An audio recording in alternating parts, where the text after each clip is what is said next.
அன்புள்ள கிரியஸ், இது நம்ம ஃபேமிலி. திமுகவுடன் எடப்பாடி பழனிசாமி கள்ள கூட்டணி வைத்துள்ளதாக அமமுக பொதுச் செயலாளர் டிடிவி தினகரன் விமர்சனம் செய்துள்ளார். திமுக மற்றும் எடப்பாடி பழனிசாமி குறித்து அவர் பேசியதை பேச்சு பேட்டி அரசியல் பகுதியில் காணலாம். திமுகவும் பழனிசாமியும் கள்ள கூட்டணி வைத்திருக்கிறார்கள், இதை உறுதியாக சொல்வேன்.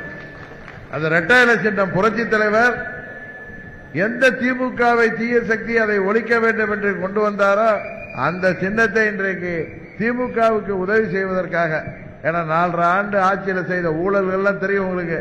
உள்ளார பிடிச்சி போட்டுறத உனக்கு நான் வெற்றி பெற செய்யறேன், நாங்க ஓட்டுகளை பிரிக்கிறோம், திமுகவுக்கு எதிரான ஓட்டுகளை பிரிக்கிறோம்னு அந்த புரட்சி தலைவர் சின்னத்தை காட்டி அந்த 4.5 ஆண்டுகளிலே கொள்ளையடித்த பணத்தை எல்லாம் செலவழிக்க பார்ப்பாங்க. திமுகவிற்கு கள்ளத்தனமாக உதவி செய்வது பழனிசாமி தான்.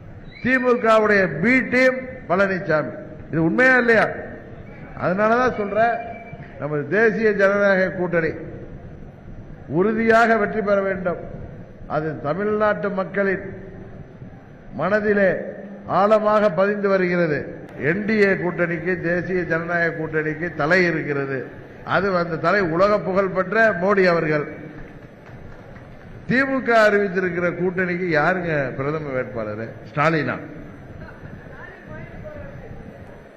ஸ்டாலின் அடுத்த ஸ்டேட்ல கூட விட மாட்டான், இது போதை மருந்தோட வர போறாங்கன்னு சொல்லிட்டு. கரெக்டா இல்லையா?